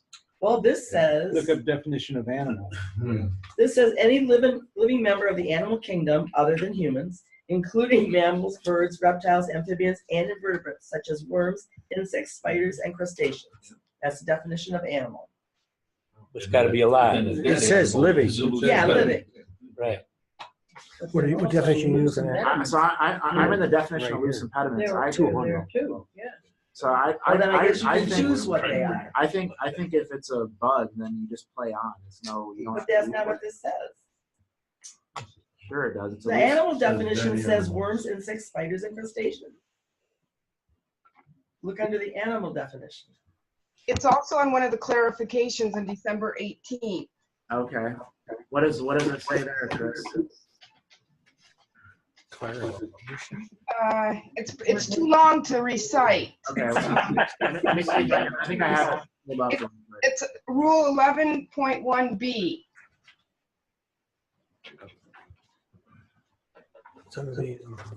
Exception to Rule 11.1B applies for living insects since they are animals. Okay, so that's the clarification. Living. If they're living, they're animals. If they're not, they're loose impediments. No, I think they're loose impediments. That's a clarification. Either way, What if the that's ball not killed it? clarification. Wow. 11.2.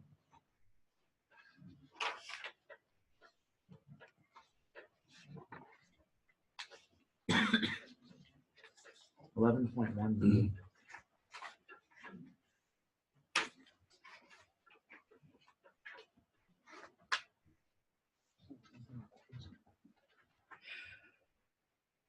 Well, yeah, I mean, living insects are part of that. Deflected, stroke doesn't count.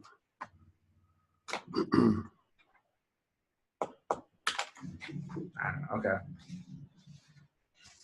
You gotta replace it and play. Yeah. So the ball would have to be replaced, otherwise you're playing from a wrong place? Correct. Yes. As long as it's a living animal. Right.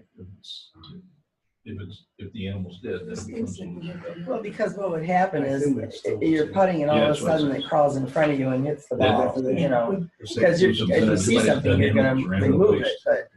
I want to see the dead squirrel. Ball behind the hole. Yeah, I think maybe the best way to handle this is that if we see any insects, we just need to kill them before we play putt, so we can just Make sure it's dead yeah. before everything on the. Yeah, I mean, I think, Chris, I think you're right, that's gonna be something that is gonna be more of an issue than I think we think it to be. Because there's definitely, I mean, worms, you Sure, see Japanese that a ton, beetles, you know, a in ton the of- summer. Right. And the problem is that they're not, Right. they're mobile. Right, So right. even though you think they're not in your line, they can be before the ball Sure. gets to where it's going. Sure. And the ball could kill it. Well, yeah. It's still living. If it's dead, it's a loose impediment. All right. Well, I think it's a good discussion. We'll continue to go forward here. Please. All right. So let's see here. We talked about this already. So the player's ball may be lifted by the player or anyone the player authorizes, but such authorization must be given each time before the ball is lifted rather than given generally for the round. So you could have a scenario that we've always had before in the past where the player is 100 yards back, they hit up on the green, their ball's in the way. We shot back to the player, hey, can I mark your ball because it's in my way? And at that point, you can mark it and move it out. So you couldn't do that without asking the player first. The one exception to that is that now caddies can lift the player's ball on the putting green without authorization. So this is just a cultural thing that around the world, I think we talked about this when we were talking about caddies, was that, that's how they do it over in Asia. The caddies go out in front, they mark everything, they clean it, they put the ball back before the players even get there. So that's just to accommodate how golf is played elsewhere around the world. Apparently the caddies in America are too lazy to do that. They're standing, they're trying to line up the players. Get more four caddies. All right. Right, you're right, they do. A lot more four caddies. And then if the caddy does lift the ball without authorization when it is anywhere except in the putting green, the player gets 1 penalty stroke, provided that it gets put back where it needs to be, et cetera, et cetera. A ball lifted from the putting green may always be cleaned, but there's 4 other scenarios where we're going to be able to clean the ball in all their times except for these 4 other scenarios that we're talking about here. So you can't clean it. Clean is not allowed to see if it's cut or cracked. So if we lift the ball to see if it is cut or cracked, we're not allowed to clean there. And then also to identify it, cleaning is only allowed as necessary to identify it. So if the entire ball is covered in mud, we can clean just enough of it to be able to identify it. Other than that, we can't get a full clean there, unfortunately. And then if it is interfering with play, and this is another situation where cleaning is not allowed. And so typically when we ask, this is when the ball is in the middle of the fairway or something like that. If it's not practical for the player to play first, then we'll ask the player to mark the spot. And then when they do pick it up, we typically ask them to pick it up and put it down somewhere so they're not holding it in their hand or putting it in their pocket. That might give the impression that the ball is clean during that process. And the last one is to see if it lies in condition where relief is allowed. So this was the old couple of them that they combined. So this would be to see if it's like embedded. We could lift the ball, but we can't clean it in that case. We could lift it, see it if it's in an animal hole. Old burrowing animal hole, we could do that, but we can't clean it in those scenarios. Is there any other ones that anyone else can think of? But if it is embedded or it is in the animal hole, then you get relief and you can clean it. Correct, yes. Those were the old 2, but now when they just say when relief, so they're now including to see if it's in ground under repair. Would you be not entitled to clean it until you determine that? Sure. Yeah, sure. So they're actually expanding this. Any kind of relief situation, yeah, any relief.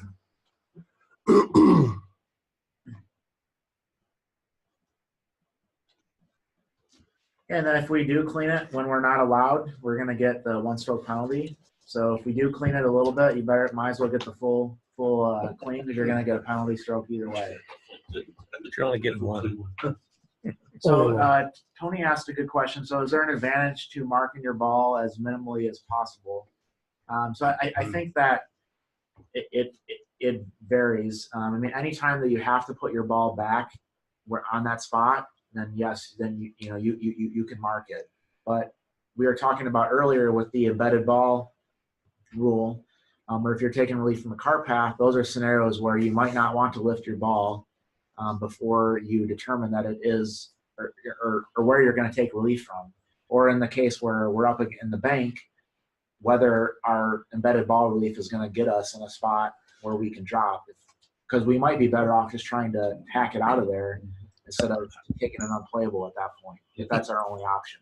Kyle, I was more going with the marking to identify your ball. Yeah. So you get the benefit of, first, you might be able to pick it up or lift it to identify it, and then second, to clean it enough to identify it. So it's minimally, it's a single dot on the ball, and you don't remember which dimple you marked, so he can clean more. Exactly. And it's a small dot, and yeah, et cetera. Gotcha. I still don't know that they would allow you to pick the ball up and wipe the whole ball off looking for that single dimple. Well, a player would get penalized if he does not have a good reason to lift his ball to identify. Especially if he does it continuously. Yeah, continuously, or yeah. First, tell him to mark his ball first back. time, yeah. Okay, put But some more marks in the second ball. time, don't. Yeah. You're doing it for advantage. So when you mark that ball on the cart path, okay, so lift it up in this case. See if it's. And you put it back down, you own that spot like on the putting green, so if an outside influence comes in, it flows it, and you play it from there. Let's say a wind comes in when it's on the cart path, okay? You picked it up to mark it, to identify it, put it back down, you marked it. Putting green, you own the spot. On the cart path, because you own the spot. Or, I mean, If they throw controversy in it. if you're lifting to identify it, Yeah. then yes. But if you lift it because you think you're going to take the leaf and then you find out I Really shouldn't have don't done want to. that, then it's going to be a penalty. Yeah. So I guess you don't You don't mark anything on the. cart path. you have that spot, but it might cost you a stroke to get it back there, depending on why you're lifting it. Does that make sense? No. Well, I don't know. What I'm saying is if you mark that and let's say a wind came and blew it off the cart path, no, you have to put it back on the cart path Yes. because you marked it. Well, what, if you marked it, you mean now the ball's in your hand? Or where's, the ball's still on the cart path after you had marked it? Yeah, you put it back on the cart path because all you do is identify it, that it's yours with the one thimble or whatever. Okay, you marked it back on the cart path. I don't think you own that spot, no. I don't think that applies to Then it you. would don't be own it. back in play and it would just be a Yeah, potential. be back in other play. unit. Just a question, I when think you it's mark not. it, when you mark on a putting green, you own it. Right. And that doesn't I think apply it's to only on the putting Right. green. Yeah, It's okay, only- that's only on the putting, okay. Yeah. So that was my question. Yeah, it's only on the putting green. Okay. But that was a good question. I don't know if it was or not, but I asked it anyway. You get an I was attaboy. questioning whether it was a good question after that comment. All right, replacing the ball on the spot. So whenever a ball is lifted, it requires it to be replaced on the spot. We must use the original ball. However, another ball may be used when the original ball cannot be recovered with reasonable effort and in a few seconds. So as long as the player did not deliberately cause the ball to become unrecoverable. So That's this is the That's it. Now, Ian Poulter. we talked also about if anytime a ball has been replaced, you got to use the original ball, which would be like during a search, if you kick the ball, you can't replace the ball at that point. That's the original ball being replaced. Or any accidental movement, you got to use your original ball. Right. Okay. Or if another ball may be used with the original ball's cut or cracked, or if we are resuming play, or if the original ball was played by another player as a wrong ball, then we can put another ball in play. We don't necessarily have to go get that ball because that player could have hit our ball in the water, and we're not going to be penalized if the player that hit the wrong ball hit a bad shot. So am I the only person that can say my ball's cut or cracked, or do I get confirmation from the person I'm playing with? You don't have to get Balls. confirmation anymore. Nope. Do it on your own. It's a game of integrity. Yeah, that's another thing too. I don't think we really mentioned is that whenever you want to lift to identify it, you don't need to make that announcement. Whereas previously you had to. Now it's just you just do it, but you have, like Craig was saying earlier, you have to have a good reason. I mean, and I think for your question, I mean, I think whether the ball is lifted or whether it's cut or cracked is a fact, and I guess someone would have to decide that, whether it was the rules official or the player. But a lot of times, if there's a question that and let's say that you think it is and Mike thinks it isn't, Mike will say, well, if you want to continue to play on and not play two balls, go ahead, but keep that ball handy because we're going to show a rules official the next time you see him or her. And then the rules official is going to make that decision ultimately. But because just like if you're out playing and you ask the people that you're playing with, they're always going to be more lenient because they want the same thing in return, right? The same thing when you're estimating the spot where last cross, if you're not playing a match and you don't want to beat that person, you're like, oh yeah, keep going. This is what I think it was. You guys agree? Yeah. That's, next goal, I'm asking Lynn. He's like, oh yeah, That's where it was. I agree. That's the spot. I think it was here. Right. That's good enough for me. Move on. All right. So who can replace the ball? Well, the player can replace it, or any person who lifted the ball or caused it to move, even if that person was not allowed to do so. under the rules. So if you have a parent that accidentally picked up a ball, they can replace the ball back, and that's okay. It's not the player that has to do that per se. If the player plays a ball that was replaced by someone that was not allowed to do so, so if they caddy replaced the ball in the middle of the fairway, then in that case, the player would get a 1-stroke penalty if they played it. But this is something that could be fixed before they play. And the ball must be replaced by setting it down in the required spot and letting it go, et cetera, et cetera. If it was replaced in the wrong way, but on the required spot, the player gets a 1-stroke penalty.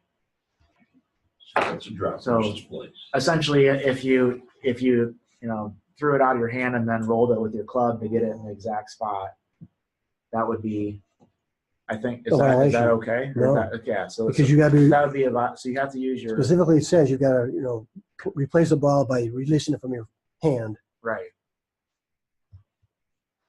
by setting Well, it how down. do Yeah. you replace it in the wrong way? By dropping it or? Well, say some player rolls a ball along the putting green with his putter and just gets it there and then Okay. takes the ball marker away. That wasn't replaced properly. Yeah. What's that? There's three things that are the wrong way. One is if you don't drop it knee high, or if you move the ball in some other means. Yeah, right. If it hits the player before. Yeah. All right, so the ball must be replaced on its original spot, which if it's not known, we're going to estimate it. So again, we talked about this when I believe when we were talking about searching for a ball. If a player accidentally causes the ball to move while they're searching for it, if we don't know that exact spot where it was, we're just going to estimate it and place it on that spot. And there's a lot of examples now where that's going to be the case, whereas previously we were dropping if we didn't know the exact spot. And now if the ball is on the course, and not on a movable obstruction or something like that, we're going to place the ball where we think it is or where we estimate it to be. Tom, that's in the definition of replace. I'm sorry? That's in the definition of replace. Okay. There's a definition on it in replace. Okay. All right, and this is just talking about the ball is at rest or under or against any movable obstruction. The spot of the ball, which includes its vertical location relative to the ground. And the object must be replaced on its original spot on, under, or against such object. Any loose impediments that were removed as a result of the ball being lifted or removed, or before the ball was replaced, they do not need to be replaced. I think we had that question about the stones earlier. We're okay there. We don't have to put that loose impediment back. And then skip that. Keep going here.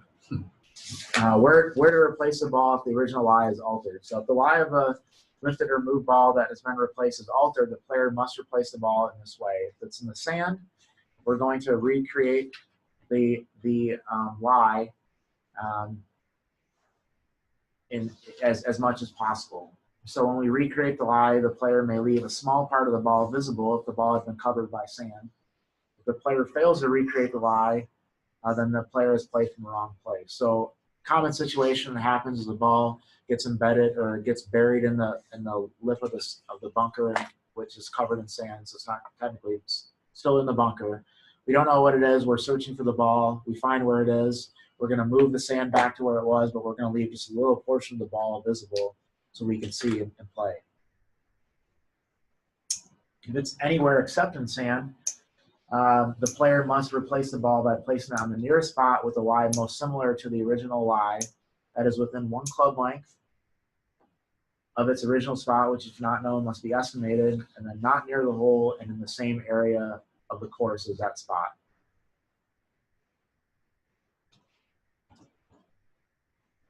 And then if the player knows the original lie was altered but does not know what the lie was, the player must estimate the original lie and replace the ball under 1 or 2. So if a ball gets ran over by a cart and the rough gets push down or whatever. We're going to try to recreate the lie as best our ability. And if we don't know exactly where it was sitting in the rough, we're just going to estimate it and place it in that spot.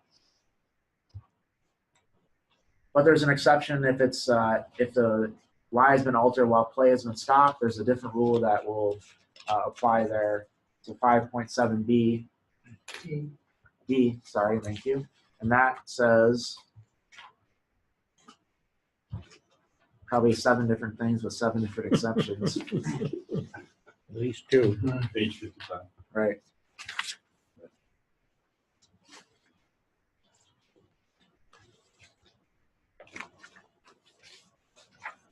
It's easier to just All put about page the stop, 55 next to it stop. instead I know. of roll 14. If the lie is, so it says if the lie of the ball is altered if the lie of the ball is altered after the ball was lifted, and then before a ball is replaced, so during the delay of play, rule 14.2 does not apply. The original ball or another ball must be replaced in the original spot, which if not known must be estimated. If the lie or other conditions affecting the stroke were worsened during this time, rule 18.1 applies.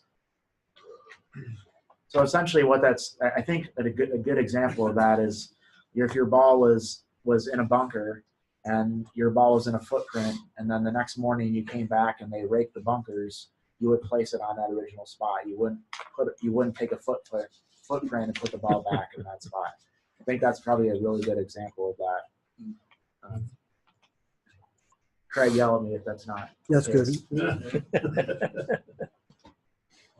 Sometimes good things happen. All right, so what we talked about this a little bit before, but what happens if the ball doesn't stay in its original spot? So if the player tries to replace the ball but it doesn't stay on the spot, the player must try a second time. So the rules are saying now that we have to try a second time. And if it doesn't again stay in that spot, then we're going to replace the ball by placing it on the nearest spot where the ball will stay at rest, but with a few limitations. The spot can be nearer the hole. In the general area, the spot, if the ball's in the general area, the nearest spot needs to be in the general area. If it's in a bunker or in a penalty area, the nearest spot must be either in the same bunker or in the same penalty area. If the original spot was in the putting green, the nearest spot must be either on the putting green or in the general area. So in that scenario, we've got a couple scenarios where we can put it, but all the other ones, it has to be in the same area. And that doesn't say that it has to be within that original relief area. Correct. Yeah. This will be one where it doesn't necessarily need to be within that one club length. You're going to find a spot in this case. In this case, it could be if you've got a steep hill, you might go back 20 yards or 15 yards, or you could go from the fairway over to the rough in that Why case. is that any different than this steep area that's in the general area above the bunker? 908-234-2300. Yeah. This is what I was getting at. If this That's what I thought you were If asking this about. applies, that other thing is just total humbug. I think It says original spot in bunker. you talked about it earlier. It's I not think in the bunker. I think Oh, that it's this is the general, area. and then that one situation is saying that there's a specific exception here. Oh, that's embedded That- ball. It's I guess the way to look at it is that maybe, I mean, this is just my thought, but they kind of are saying that it's unreasonable for the player to get free relief in that scenario because it's in such a bad position. I don't know. I mean, that would be my thought, or that maybe they think that, hey, it's rarely ever going to happen where one club length isn't going to get you out of where you're at. You know, I don't know for sure. Well, I sure wouldn't want to tell a player he has to take a penalty now after the ball is rolled into a bunker when it was on grass. Well, then just tell them they get relief and give them relief. Just That's what I'm gonna do. it's just too easy. My little secret. Say, break the sand off. Yeah, I mean, I think it's a scenario that honestly it probably will not happen that much. I think most of the time if it's in that lip, you know, one club length is gonna give you a way to get out. And to be honest, and we're not gonna see a ton of that over here. yeah, maybe you'll see it more at like St. Andrews or something like that, or some of the link style courses where they have these earthen walls, but we just don't see a lot of that out here. Based on that, it's gonna happen in the next 3 days, 4 times. Right. A lot of grass spaces. A lot of grass spaces, they're not stacked turf. Yeah, but a lot of time in grass spaces, you're going to be able to place it within one club length and get it to Yeah, stay. you probably will. It's still gonna be in a miserable. Oh yeah, place, Yeah. but you've got that one club length in which to place this. So I think a lot of times in grass, it's going to stick, or the player's going to push down enough to get it to stick and say, "Oh, it stopped." That's what I do. I like Just to give a little. You're gonna place it gently as hard as you can. All right. Reasonable place. So we're talking about dropping the ball here. I mean, I think I just want to show two quick pictures for people to think about. I know we've talked about this a lot. We'll go over it again next week, but just something again that Marv, you had talked about before, is that when we're dropping, it does need to be knee height. So there's a couple of good diagrams here. This is one. So it can be the player bending over, could drop them from the side. They could get down on a knee. They could be sitting and squatting like Indian style, but then drop from knee height. They don't necessarily have to be in a certain position when dropping. And then this whole concept about the ball has to come to rest, has to hit in the relief area and come to rest in the relief area. This is a great diagram of what we're talking about here. And so in this case here, in scenario 1, we're good. The ball hits in the relief area, stays in the relief area. Scenario 2, we have the ball hits outside of, or in the relief area, but then rolls out. So that's going to be a drop, but we're going to redrop in that case. And then in this last scenario, we have it hit outside the relief area, but roll into it, but that's not okay. And what I'm going to call that is a no drop. Right. It's not a actual drop. So we'll go over that in more detail, but those two diagrams are really, really good to kind of get your hands around what we're going to be talking about next week. And then we'll finish 14, and then we'll go into 15 and 16. That's probably a little optimistic, but we'll definitely get to the actual dropping. But I would definitely recommend reading up on it to get an idea, because there's some things that I want to talk about with the group in terms of how we're going to define these reference points that we talk about in relief areas, because there's a lot of questions that are being asked by golfers, and there's a lot of different scenarios or ways that you can recommend people to do it that may make it easier to understand or actually complicate things. So That third picture there. I don't like the idea that yeah, so appreciate everyone coming out, where and the we'll see y'all next week. Yeah, they talk about estimate where the relief area is, or measure where the relief area is, just take your best shot. And we got- Yeah, that's what you said. Guidelines for, Right. where it is. I mean, And